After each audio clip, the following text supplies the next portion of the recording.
mine to consume at my leisure.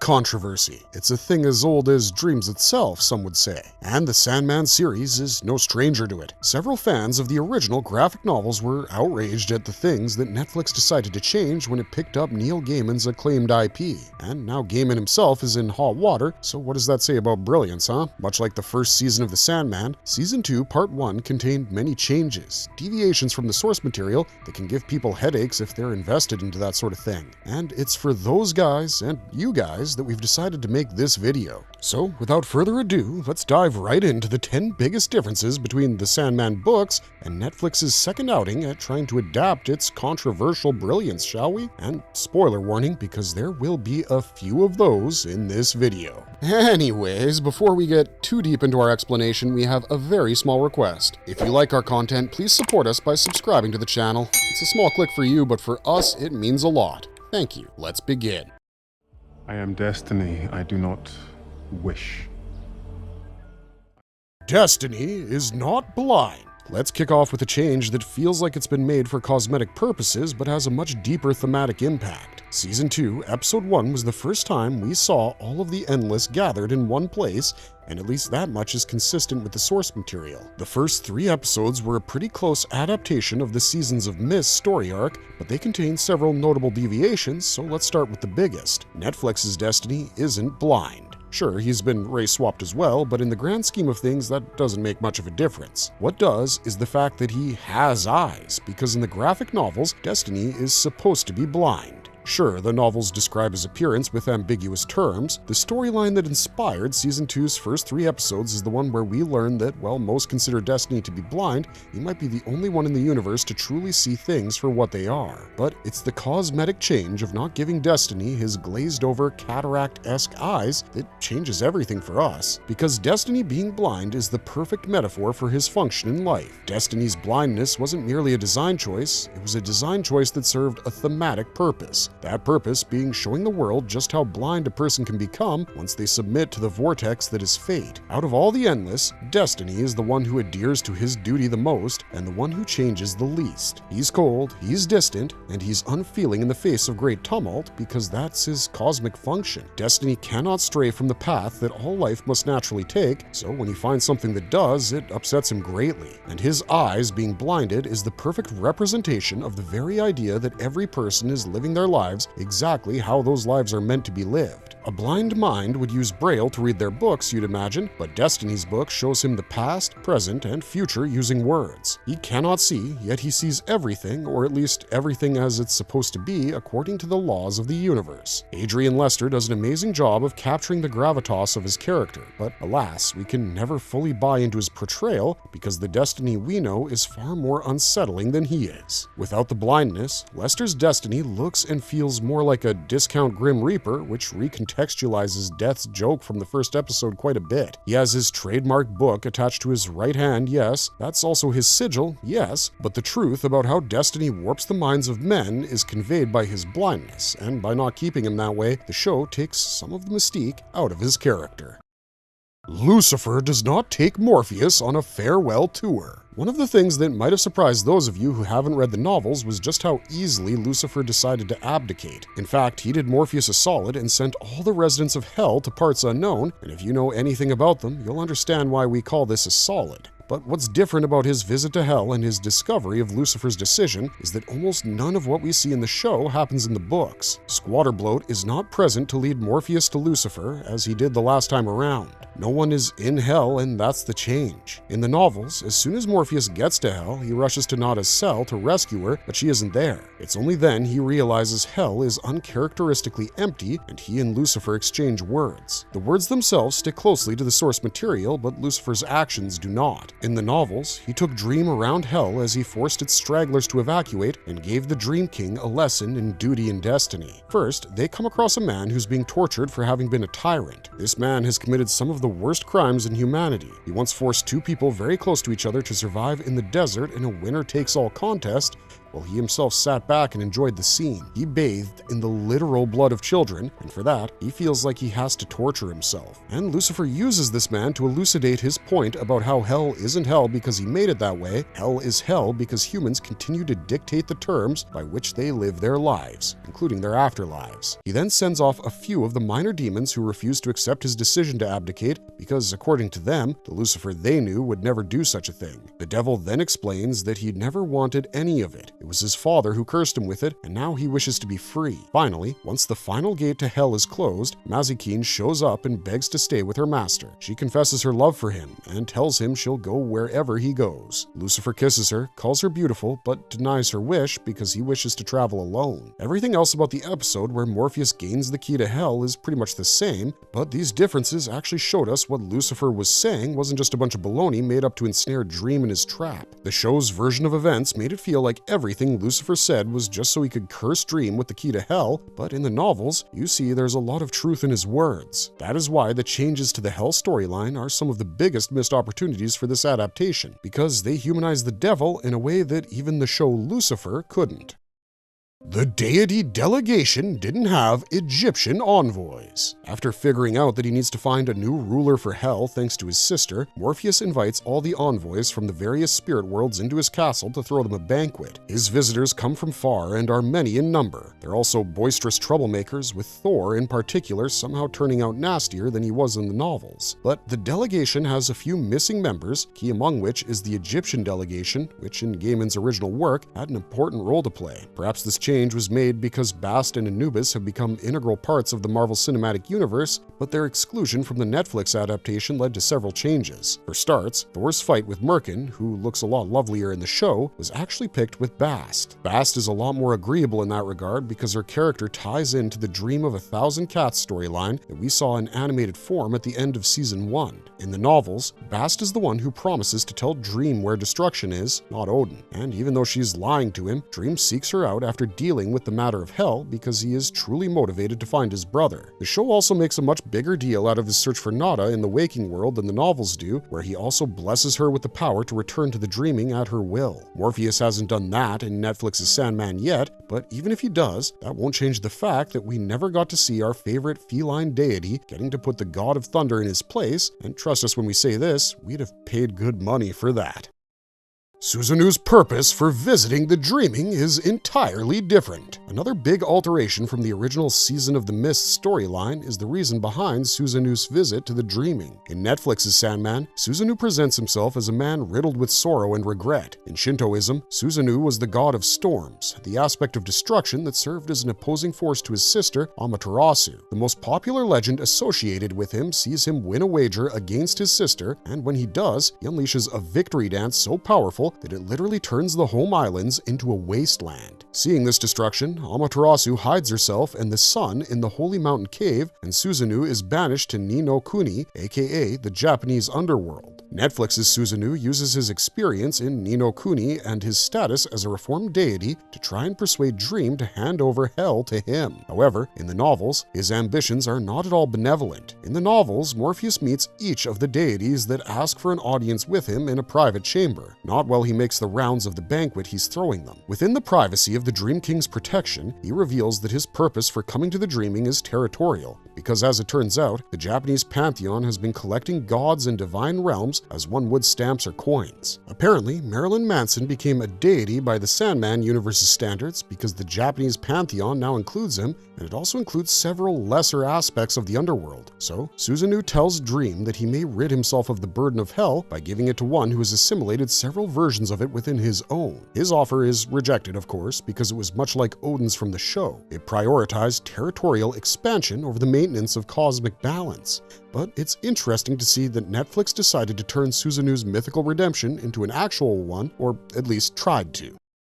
The Creator asks Morpheus to hand over the key to his angels. While we're on the topic of the banquet, let's talk about a couple of guests who arrived mid-festivity and yet somehow ended up leaving with the grand prize. In Netflix's Sandman, the angels, Remiel and Duma, are sent by the Creator to observe Morpheus's banquet and judge his choice for the next ruler of Hell. They tell him they're only there to observe. Well, Remiel does. Duma is the Angel of Silence, and at the end of the episode, he hands them the key to hell in plain sight of all the gathered gods. But that's not how things play out in the novels, where Dream's wisdom takes a back seat. In the original Season of Mist's storyline, Remiel and Duma arrive in the Dreaming with the rest of Morpheus's divine guests. They state their purpose explicitly and do nothing so untoward as Thor's general behavior. But when the time comes for them to get their private audience with Morpheus, they receive a distressing message from the Creator himself. God tells Remiel and Duma that with Lucifer gone, they would have to be the ones who take over hell because at the end of the day, hell was nothing more than a dark reflection of heaven. It was created by the Creator to allow humans to torture themselves for an eternity, or at least until they realized who it was that truly held the whip. Remiel is rendered distraught by his Creator's edict because he believes that one has to have done something supremely unnatural to be given dominion over hell,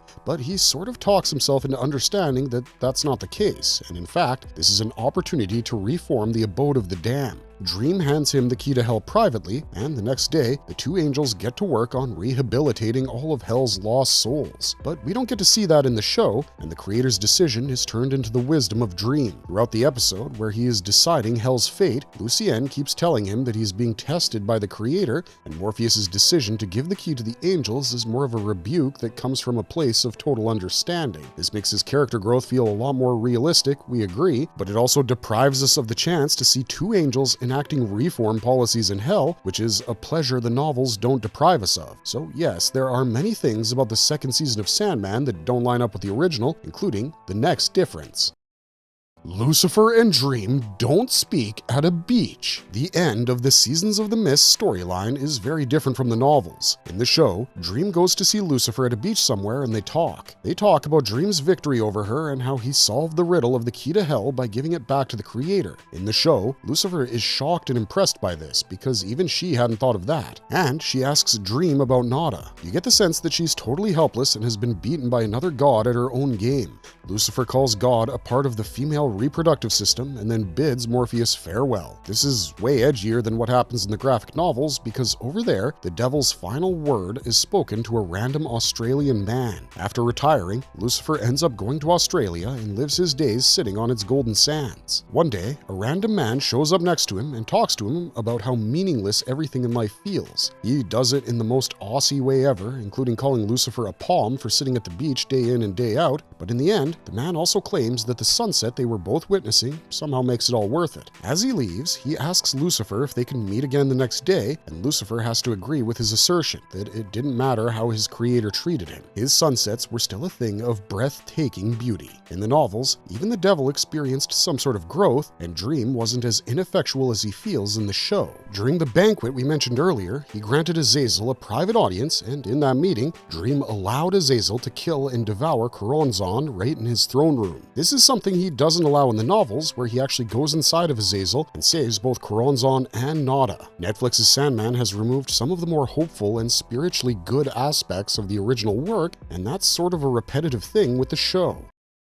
Despair's intro scene leaves out a major detail. Out of all the Endless, the one we've seen the least of is Despair, after Destruction, of course. Despair looks completely different from her graphic novel appearance, and that makes a lot of sense. After all, she doesn't wear any clothes in Gaiman's Sandman, and her appearance is chalk white and yet somehow really dark at the same time. She has a tendency to use her hook to rip off parts of her flesh, but she doesn't do that in the show because all the self-harm implications. But the biggest difference about Despair's characterization stems from the fact that her intro scene in Season 2, Part 1 is taken from a different storyline. Despair's observation of a child molester as her brother Destiny summons her actually takes place during the brief lives arc, and it isn't Destiny who sees her, it's Delirium. Delirium visits both Desire and Despair, looking to solicit their help in finding destruction, but they both refuse. However, the show removed these scenes in favor of dialogue, and it also cut out a flashback scene that explains why Despair's refusal was different from Desire's. In this scene, we see Despair doing her despair thing on Earth several centuries before the current timeline, and she's visited by her big bro, Destro. Destruction praises her sister for doing a marvelous job despite its ugliness,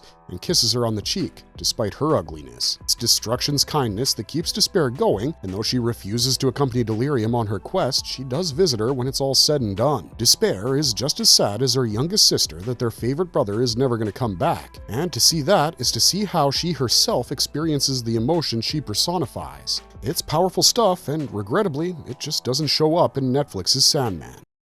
Delirium's list had 4 people on it, not 3. Talking about the quest to find destruction, the Netflix show streamlined it by placing it in America instead of the British Isles, and also by removing a name from Delirium's list. The show, Delirium says that she's figured out the names of 3 of Destruction's friends, which includes the lawyer, Bernie Capax, the dancing lady, Belili, and Deity, a mythological being. Bernie Capax dies in much the same way he does in the novel, although he does die in the morning, and the dancing lady's demise is subject to many changes that we'll discuss shortly. Neither the show nor the comics ever get to because Dream cuts their journey short before that can happen. The show also cuts out another of Destruction's friends, the Alderman. Alderman is a unique character in that he's a representation of Scandinavian shamanism, a member of the Sami people, and his purpose in life is unclear. Oh, the novels do show us what he does when he realizes he's in trouble, escapes, and dresses his soul up as himself. It's discovered that Dream and Delirium are looking for their brother. Destruction's more spiritually aware friends begin checking for signs of disturbance in the cosmic world. Alderman had set up charms that would have warned him of his impending demise, and when the southern charm breaks, he knows he has to make a run for it. So he assumes the form of a bear, separates his shadow from himself, and sends it off in a direction different from his bear bodies. Protects him from being detected by entities like Dream, who now walk the waking world. And even after Destruction is found, the Alderman doesn't return. It's suggested that the thing he figured out was that Destruction had booby-trapped his own friends in case his family ever came looking for him, and his departure is a representation of humanity's resistance to, well, everything. Humans are peculiar creatures. If you keep pushing and prodding them, some will allow you to do that because that's just part of our nature. But take the pushing and prodding far enough and they stop running and start resisting. Alderman's disappearance is emblematic of this concept, and him escaping Destruction's traps tells you a lot about the human instinct to persevere. It's a shame we didn't get to see a person turn into a bear in the show, but we suppose we didn't need to. So the Alderman's exclusion is a change we can accept, as is the next.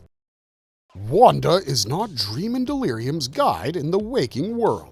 Dream and Delirium arrive on Earth looking for transportation. They head to a guy called Pharamond. Well, we call him a guy, but in truth, he's a god who is hiding out in the human world by blending in with it. Pharamond's dispatch of a full traveling complement in the show makes him feel like an uber-effective Uber owner, but in the novels, it was a little different. He made Dream and Delirium wait in his offices for a while before his assistants confirmed that his latest customers were gods. And once he got confirmation, Pharamond came to Morpheus directly to show him to his classic car and hand him over to a guide. This guide was called Rosie, and apart from her appearance, she has nothing in common with the guide from Netflix's Sandman, Wanda. Rosie was a bossy woman who didn't hesitate from telling off 2 gods because she needed to sleep. She was dedicated to her work, a dedicated Catholic woman, and if a movie was made about her life, Hollywood would probably title it The 30-Year-Old Virgin because that's what she was. Rosie was praying in her room when the hotel she and her charges were staying at was destroyed, and the only funeral she gets is when Dream lets Pharamond know about her fate. It's not the case with Wanda, who's perhaps one of the best-written trans characters in recent memory. Wanda used to be Alvin when she was younger. Family shunned her when she underwent the transition, and though she had an aunt who still spoke with her, that aunt too called her Alvin. Wanda moved out east to live her life the way she wanted to, and though she never quite felt content, she was happy. She took Dream and Delirium to the Dancing Ladies Club. She had no idea she was about to die, but die she did, where Belili's final performance was so hot, caused a gas leak, killing every mortal in the place and herself. Dream visits Wanda's funeral in the next episode and understands for the first time how humans can love a person despite disagreeing with them because he spoke with Wanda's aunt and saw that her discrimination didn't diminish her love. And as an act of kindness, Dream left the book that Wanda believed was part of trans culture on her tombstone. So changed her tombstone's inscription from Alvin to Wanda because that's who he knew her as and that's who she truly was. It was all done in a way that was so understated it felt normal, and that's why we call it some of the best trans character writing in recent memory. Ruby was in the novels for less than a cup of coffee, but Wanda will live in our memories as the beverage we can't forget no matter how hard we try. Desire's actions were heavily altered. Finally, we come to the main antagonist of the series, the one whose role was somehow both expanded upon and subtracted from in Season 2, Part 1. Subtracted because they removed Desire's intro and outro for the brief live storyline, and expanded upon because they gave them the role of chastiser in the aftermath of Bellili's explosive performance. Let's go back to that performance for a second, because it too was quite different from what happened in the novels. In the show, Bellili is described as a goddess of sex and war, but in the books, she's a goddess of love, and perhaps the most extreme form of love, because when she performs for real, her entire audience starts experiencing the extremes of pleasure and pain. Most of them have multiple orgasms that draw blood from their penises, but they don't care because her performance is so exquisite. No, that's not something that could have been shown in the series accurately, so we do kind of appreciate them not showing us bloody jizz stains. At the same time, they removed the vehicle through which Desire was integrated into this explosion, a girl called Tiffany. Tiffany was an addict who was Bellili's friend and co-worker, and she became the sole survivor of the club's explosion. Desire came to her, reassured her, gave her their coat, and went on their merry way. Tiffany actually ended up doing quite well in life after that, thanks to Desire and Delirium's previous suggestion of taking all the patrons many dollars. The way the show depicts Desire's arrival at the destroyed club is so different, it deserves a mention of its own. Because strip clubs are the ultimate temples of desire, and Dream and Delirium's quest blows one up, which makes it feel like a personal insult to them. They arrive to discuss the fallout of Morpheus's actions. They inform Delirium that Dream isn't helping her, he's helping himself. Desire's words are what caused Delirium to retreat to her realm, and their chastisement of Dream for causing all these mortal deaths feels wrong, but is right. The novels, after Morpheus completes his quest to find his brother and finally spills family blood, something Desire has been wanting him to do for eons, instead of being satisfied by it, they're scared. There isn't anything more like Desire than that. The fact that the show hasn't shown us this scene just yet is rather telling, because it would be tantamount to the villain accepting their mistakes, and Desire never accepts their mistakes unless they turn out to be failures. Them accepting that their desired success itself was a mistake is a formative moment for their character, and we hope we get to see it in Part 2. But despite all that, the way the series has portrayed and handled Desire's character is one of the best things about it, and honestly, Mason Alexander Park deserves all of the awards for their portrayal of one of the best trans characters in literature, period. Marvelous verdict! And that's all we got for you guys in this one. Let us know if there were any major differences we failed to include in this video, because we're sure there were a lot of them. Don't forget to like this video, share it with your fellow Sandmen, and subscribe to Marvelous Videos, because we'll be delving into this surrealist masterpiece all month long. Stay safe, take care of yourself, and